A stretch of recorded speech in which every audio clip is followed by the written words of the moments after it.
আসলে অনেক কষ্ট জীবনযাপন করতেছি, আমার দুটো বাচ্চার মুখের দিক থেকে এও বলেছি যে একজন লোক আল্লাহর ভয়ে দাড়ি টুপি রাখলে তাকে কেন জঙ্গি জামাত এই ট্যাগ দেওয়া লাগবে, এর বিরোধিতা করে আসতেছি। যে মামলার কেন তদন্ত রিপোর্ট দিচ্ছে না, আমি আপনাদের মাধ্যমে মাননীয় প্রধানমন্ত্রীর দৃষ্টি আকর্ষণ করব, স্বরাষ্ট্রমন্ত্রীর দৃষ্টি আকর্ষণ করব।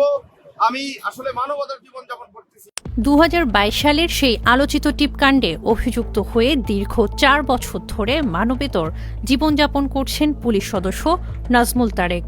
হারানো চাকরি ফিরে পেতে এবং নিজের ওপর হওয়া অন্যায়ের বিচার চাইতে গত 7 দিন ধরে স্ত্রী ও শিশু সন্তানকে নিয়ে জাতীয় প্রেস ক্লাবের সামনে খোলা আকাশের নিচে অবস্থান করছেন তিনি।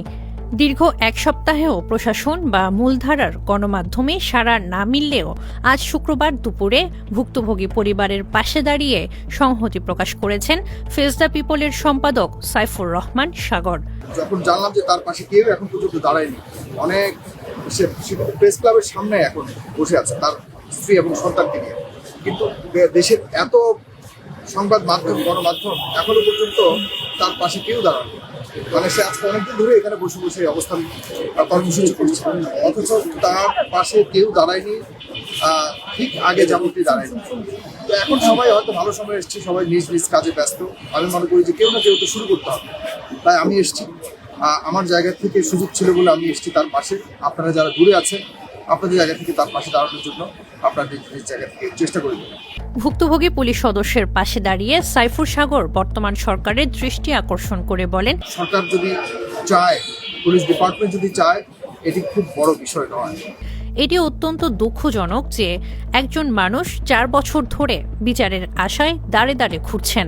ফ্যাসিবাদের আমলে যে বা যারাই জুলুমের শিকার হয়েছেন, আমাদের প্রত্যেকের তাদের পাশে দাঁড়ানো উচিত, অন্যথায় এই পরিবর্তনের কোনো মানেই হয় না। তিনি আরও বলেন, টিপ নিয়ে কটূক্তির যে অভিযোগ আনা হয়েছিল তা ইতোমধ্যে মিথ্যা প্রমাণিত হয়েছে। অভিযোগগুলি ছিল, এগুলি সম্পূর্ণ মিথ্যা প্রমাণিত হয়েছে। এগুলি আমার সব কাগজপত্র সে এতক্ষণ দেখিয়েছে। তাই পুলিশ বিভাগ চাইলে এটি সমাধান করা কোনো বড় বিষয় নয়। এটি ছোট একটা বিষয় যা স্রেফ অবহেলা বা সদিচ্ছার অভাবে ঝুলে আছে। তিনি অবিলম্বে পুলিশ সদস্যের চাকরি পুনর্বহাল এবং দোষীদের বিচার দাবি করেন।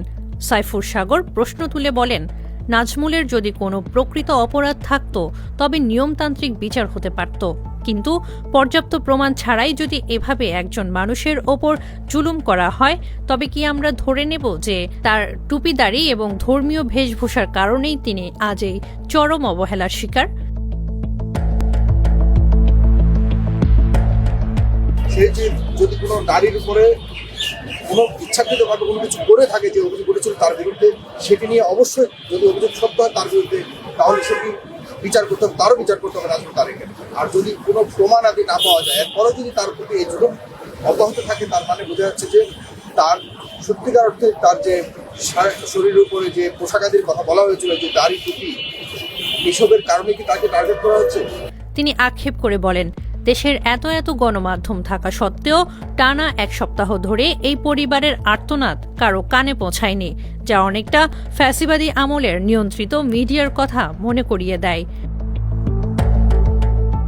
ক্লাবের সামনে এখন বসে আছে তার স্ত্রী এবং সন্তানকে নিয়ে, কিন্তু দেশের এত সংবাদ মাধ্যম গণমাধ্যম এখনো পর্যন্ত তার পাশে কেউ দাঁড়ানো, মানে সে আজকে অনেকদিন ধরে এখানে বসে বসে অবস্থান কর্মসূচি করছে, অথচ তার পাশে কেউ দাঁড়ায়নি, ঠিক আগে যেমনটি দাঁড়ায়নি। এদিকে অবস্থান কর্মসূচিতে কোলের শিশুকে নিয়ে কান্নায় ভেঙে পড়েন নাজমুল তারেকের স্ত্রী। আসলে অনেক কষ্ট জীবনযাপন করতেছি, আমার দুটো বাচ্চার মুখের দিক থেকে তাদের গত 4 বছরের মানবেতর জীবনের বর্ণনা দিতে গিয়ে তিনি বলেন, তৎকালীন সরকার প্রধান শেখ হাসিনাকে আমরা বারবার অনুরোধ করেছি, কিন্তু আমার স্বামীর চাকরিটা বাঁচানো যায়নি। বলার কোনো ভাষা নাই আমার। অনেক অনুরোধ করছি যে আপনি বিষয়টা ভালো করে তদন্ত করেন, যদি আমার হাজবেন্ড যদি কোনো অন্যায় বিষয় বলে থাকে তাহলে আপনি তার সর্বোচ্চ বিচার দেন। আমি ফাঁসির হুকুম দেওয়ার জন্য রাজি ছিলাম, তারপরেও কোনো প্রমাণ পাইনি, না পাওয়ার কারণেও তারপরেও তার চাকরিটা খেয়ে দিয়েছে। তিনি তৎকালীন অতিরিক্ত পুলিশ সুপারের বিরুদ্ধে ষড়যন্ত্রের অভিযোগ তুলে বলেন, সম্পূর্ণ মিথ্যা প্রতিবেদন দাখিল করে আমার স্বামীর চাকরি কেড়ে নিয়েছেন। আর আমি একটা কথা বলতে চাই যে লাকি এডিশনাল এসপি উনি যে মিথ্যা প্রতিবেদন দিল, মিথ্যা প্রতিবেদন দেওয়ার পরে ওনার চাকরিটা খাইয়ে দেওয়ার পরে উনি আবার নতুন প্রমোশন সাথে সাথে পেল, পাই আবার উনি এখনো পর্যন্ত কি করে চাকরি করে, এটা আমার আসলে দুঃখজনক একটা বিষয়। অবাক করা বিষয় হলো সেই মিথ্যা প্রতিবেদন জমা দেওয়ার পরপরই ওই কর্মকর্তাকে পদোন্নতি দেওয়া হয়।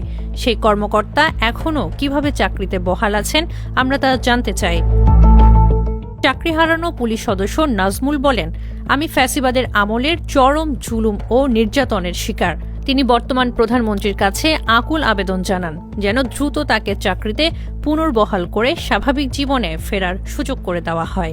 আমার বাচ্চা মাঝে মাঝে বলে যে বাবা আমার কি অপরাধ ছিল যে আমার জন্মের পরে বসতে হবে প্রেস ক্লাবে আপনার চাকরির জন্য। তা আমি এই প্রশ্ন আমি ফেস দ্য পিপলের মাধ্যমে মাননীয় প্রধানমন্ত্রীর দৃষ্টি আকর্ষণ করতেছি এবং মাননীয় স্বরাষ্ট্রমন্ত্রীর দৃষ্টি আকর্ষণ করতেছি। ফ্যাসিবাদের আমলে আমি ফ্যাসিবাদের জুলুম নির্যাতনের শিকার শুধুমাত্র দাড়ি টুপিকে কেন্দ্র করে। এবং আমি এও বলেছিলাম যে মাননীয় আজকের প্রধানমন্ত্রী জনাব তারেক রহমানের বক্তব্য প্রচারে কেন বাধা, এর জন্য আমাকে প্রেস ক্লাব থেকে অপহরণ করার চেষ্টা করেছিল, মানে গুম করার চেষ্টা করা হচ্ছিল। আমি এও বলেছি যে একজন লোক আল্লাহর ভয়ে দাড়ি টুপি রাখলে তাকে কেন জঙ্গি জামাত এই ট্যাগ দেওয়া লাগবে, এর বিরোধিতা করে আসতেছি। আমি আজকে আপনাদের মাধ্যমে এবং ফেস দ্য পিপল আগে পরে সব সময় আমার পাশে ছিল এবং আমি দোয়া করি। এবং আপনাদের মাধ্যমে একটা জিনিসই বলতে চাই, মাননীয় প্রধানমন্ত্রীর দৃষ্টি আকর্ষণ করতেছি অবিলম্বে আমাকে চাকরি ফেরত দেওয়া হোক। আমি মানবতার জীবন যাপন করতেছি এবং যে তদন্ত মানে যে মামলাটা করেছিলাম 5 তারিখের পরে, যে মামলার কেন তদন্ত রিপোর্ট দিচ্ছে না, আমি আপনাদের মাধ্যমে মাননীয় প্রধানমন্ত্রীর দৃষ্টি আকর্ষণ করব, স্বরাষ্ট্রমন্ত্রীর দৃষ্টি আকর্ষণ করব। আমি আসলে মানবতার জীবন যাপন করতেছি।